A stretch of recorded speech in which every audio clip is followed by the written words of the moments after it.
మీ car EMI కట్టలేకపోతున్నారా? మీ car EMI మేము కడతాం. ఈ నెంబర్కి కాల్ చేయండి.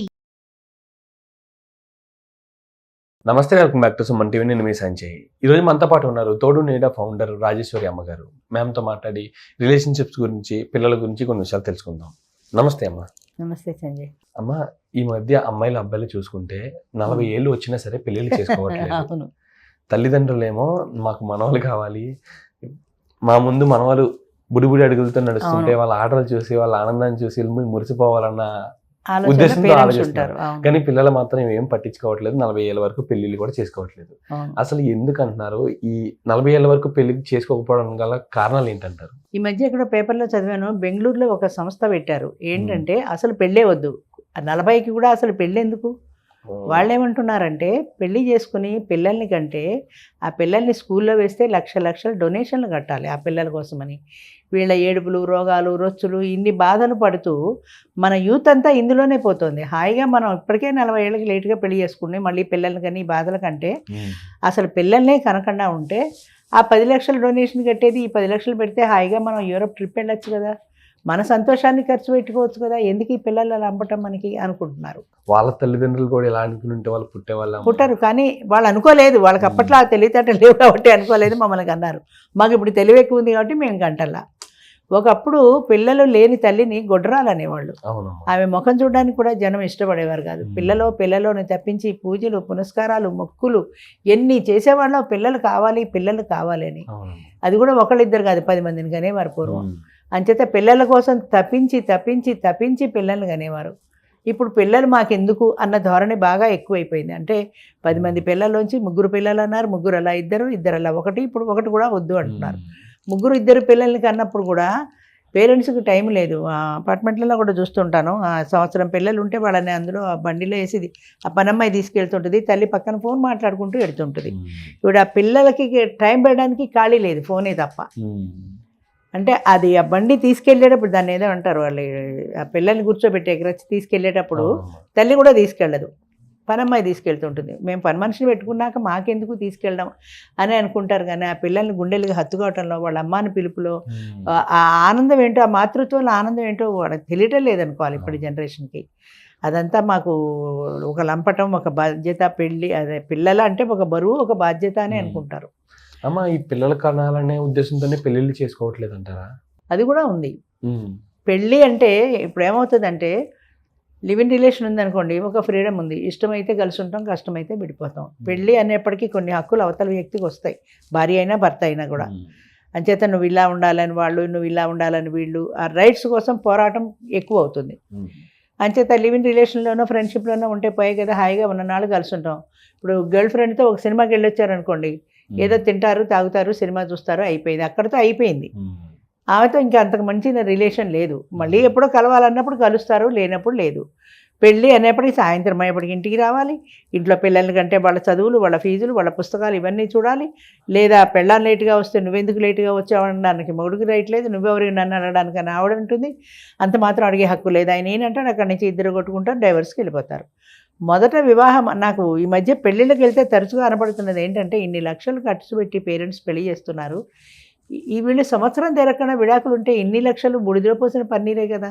వీళ్ళకి కట్నాలు ఇవ్వడానికి పేరెంట్స్ ఎంత కష్టపడి డబ్బులు దాచుంటారు. కనీసం దాన్ని అది ఉన్ననాళ్ళైనా ఆ ఖర్చు అయ్యే వరకైనా కనీసం కొద్ది రోజులు కలిసి ఉందామన్న ఓపిక జనరేషన్లో లేదు. ఎవరికి లొంగి ఉండట్లా. ఒక బాండింగ్ అనేది ఏర్పడిన తర్వాత హెచ్చు తగ్గులు అనేవి జనరల్గా సహజంగా ఉంటాయి. ఆ హెచ్చు తగ్గుల్లో ఎక్కువేంటి తక్కువేంటి అన్న భావన ఉండాలి, కానీ నేను ఎక్కువ నువ్వు తక్కువ అన్న భావన ఉంటే అది సక్సెస్ కాదు.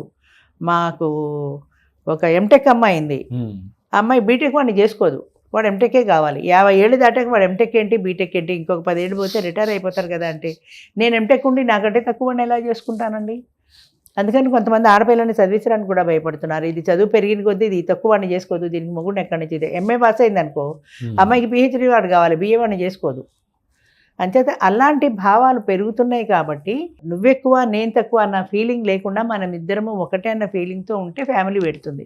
అమ్మ, ఇప్పుడు 40 ఏళ్ళ వరకు పెళ్లి చేసుకుపోవడం అనే ధోరణి భవిష్యత్తులో ఎలాంటి ఇబ్బందులకు దారితీస్తుంది అంటారు? ఇలాగే తగ్గిపోతుంది. జనాభాలో ఒకప్పుడు చైనా, 2 భారతదేశం ఉండేది. ఆ తర్వాత ఆడపిల్లల రేషియో తగ్గిపోయింది, మగవాళ్ళ రేషియో ఎక్కువ ఉంది. So demand and supply theory అంతే, వాళ్ళకి డిమాండ్ ఎక్కువ ఉంది ఆడవాళ్ళు తక్కువ ఉన్నారు కాబట్టి. అంచేత ఇప్పుడు ఆడవాళ్ళు ఎదురు అడుగుతున్నారు మగవాళ్ళని. అంతే, వాళ్ళు చెప్పినట్టు వీళ్ళు వినాల్సిందే తప్ప వీళ్ళు చెప్పినట్టు వాళ్ళు వినే పరిస్థితి లేదు. నాకు నువ్వు ఎంత కట్నం ఇస్తావని కాకపోయినా పెళ్లి గ్రాండ్గా చేయాలి, మాకు అలా కావాలి ఇలా కావాలి అని డిమాండ్ చేసే పరిస్థితి మగవాడికి లేదు. అవన్నీ చేస్తే పెళ్లి చేసుకోవద్దు, పెళ్లి చేసుకోకపోతే పెళ్ళాం దొరకకపోతే లైఫ్లో ఒక మనిషికి తోడు లేకుండా జీవించడం కష్టం. అంచేత పెళ్లి కావాలంటే ఆవిడ డిమాండ్స్కి వీళ్ళు యాక్సెప్ట్ చేయాలి. అవన్నీ ఉంటేనే పెళ్ళి అవుతుంది. సో అదేవిధంగా పెళ్ళి అయిన తర్వాత జీవితం కూడా అంతే. జీవితంలో ఆమె ఉద్యోగం చేస్తుంది, ఆమె సంపాదించుకుంటుంది, నేను ఉద్యోగం చేస్తున్నాను, నేను సంపాదించుకుంటున్నాను. మళ్ళీ మా మధ్య పిల్లలు ఎందుకు లంపటం? మేము యూరోప్ ట్రిప్ పోవాలనుకుంటే ఇద్దరం పోతాం, హాయిగా ఖర్చు పెట్టుకుంటాం, జల్సా చేస్తాం, వచ్చాం. పిల్లలు అనేది ఒక సంపదలాగా అనుకోవట్లేదు, ఒక బాధ్యత, ఒక బరువు అనుకుంటున్నారు. ఎప్పుడైతే బరువు బాధ్యత అనుకుంటారో తర్వాత ఇంకోటి ఏంటంటే, పూర్వం పిల్లలు పెద్దవాళ్ళు అయిన తర్వాత ఈ వృద్ధుల్ని చూసుకోవడం అనే సాంప్రదాయం ఉండేది. ఈ ఓల్డేజ్ హోమ్స్ లేవు కదా అప్పట్లో. ఇప్పుడు పేరెంట్స్ని చూసుకోవడం అనే సాంప్రదాయం లేదు. వాళ్ళు ముసలోళ్ళు అయ్యాక నెత్తించెంగేసుకుని ఓల్డేజ్ హోమ్కి పోవాల్సిందే, వాళ్ళు బతకవలసిందే. అది స్టార్టింగ్ నుంచే భార్యాభర్తలకి గొడవ మొదలవుతుంది, మీ అమ్మనే చూడడం అని. అంచేత ఈ పేరెంట్స్ పెరిగి పెద్దవాళ్ళు అయిన తర్వాత చివరి రోజులు పిల్లల దగ్గర సేద తీరుతాము, మనవాళ్ళు మనవరాళ్ళతో ఉంటాము హాయిగా అన్న లేదు. మనవాళ్ళు మనవరాళ్ళు వాళ్ళకి అంటలా, పిల్లల దగ్గర సేద తీరడానికి వాళ్ళు ఏం ఖాళీగా లేరు, ఇద్దరు ఉద్యోగాలు పోతున్నారు. వేళకి మీకు భోజనం పెడతారు, తినేయడం, మీ రూమ్లోకి పోయి ఉండడం. ఓల్డేజ్ హోమ్కి దీనికి పెద్ద తేడా ఏం లేదు, కాకపోతే మన పిల్లల దగ్గర ఉన్నామన్న తృప్తి ఒకటే. వాళ్ళు ఏ సాయంత్రమో వస్తారు, వచ్చిన తర్వాత వాళ్ళకి ఏదైనా పని ఉంటే బయటకు వెళ్ళిపోతారు, మూవీకో వాళ్ళ పనుల మీద వాళ్ళు తిరుగుతారు. మహా అయితే భోజనం చేసేప్పుడు రాత్రిపూట 1 గంట కూర్చొని కబుర్లు చెప్పుకోగలరు. ఆ 1 గంట కోసమని జీవితాంతం ఉండవలసింది. అలా కూడా లేకుండా ఓల్డేజ్ హోమ్లకు పంపిస్తున్నారు. ముఖ్యంగా ఏం చెప్తారమ్మా? ఇప్పుడు పెళ్ళి ఎందుకులే చేసుకుందాం, తొందర ఏముందరే అనుకున్న ప్రతి ఒక్కరికి మీరు ఏం చెప్తారు? తొందర ఏముంది అనేది అది మనుషుల ఆలోచన విధానాన్ని బట్టి ఉంటుందండి. ఆలోచనలు సవ్యమైన సరైన పద్ధతిలో వెళ్ళటలేదు ఎవరికి. అంటే పెళ్ళెందుకు, పిల్లలు ఎందుకు అన్నవాడు, అసలు మనం ఎందుకు పుట్టాం? ఏదో వాళ్ళకి అన్నారు కాబట్టి. ఇప్పుడు కొత్త ప్రశ్న చాలామంది అడుగుతున్నారు పేరెంట్స్ని, గొడవ వస్తే నన్ను ఎందుకు అన్నావు నువ్వు, నన్ను ఎవరు కనమన్నాను, నిన్ను నా పర్మిషన్ అడిగి కన్నావా అన్న ప్రశ్న చాలా చోట్ల వింటున్నాను నేను. అదే ప్రశ్న తిరిగి తల్లిదండ్రులు ఇట్లా మా అబ్బాయి ఇలా అన్నాడని ఏడవడం తప్ప, అసలు నువ్వు ఎందుకు పుట్టావు, నా పర్మిషన్ అడిగి పుట్టావా నువ్వు, నేను ఎందుకు నేను 9 నెలలు మోసాను, నా పర్మిషన్ లేకుండా నా కడుపులో నువ్వెందుకు పడ్డావు అని తిరిగి ప్రశ్న అడిగే స్థాయి తల్లిదండ్రులకి లేదు. అంచేత వాళ్ళే తిరిగి అడుగుతుంటే వీళ్ళు జవాబు చెప్పలేక తలదించుకోవాల్సి వస్తుంది. అంచేత పెళ్ళి అనేది ఒక శాశ్వతమైన బంధం. అది పెళ్ళి లేదు, ఓకే అగ్రీడ్, పెళ్లి చేసుకోవద్దు, జీవితాంతం బ్రహ్మచారిగానే ఉండు. కానీ ఉంటున్నావా? ఒక ఆడతోడు కోసం పరిగెడుతున్నావు కదా, లివింగ్ రిలేషన్, గర్ల్ ఫ్రెండ్ ఏదో ఒకటి నీకు ఉంటుంది. అది లేకుండా అస్ఖలిత బ్రహ్మచారులు ఎంతమంది ఉన్నారు చెప్పండి ఈ లోకంలో? ఒక భారతదేశంలో కాదు, అసలు ప్రపంచంలో లేరు.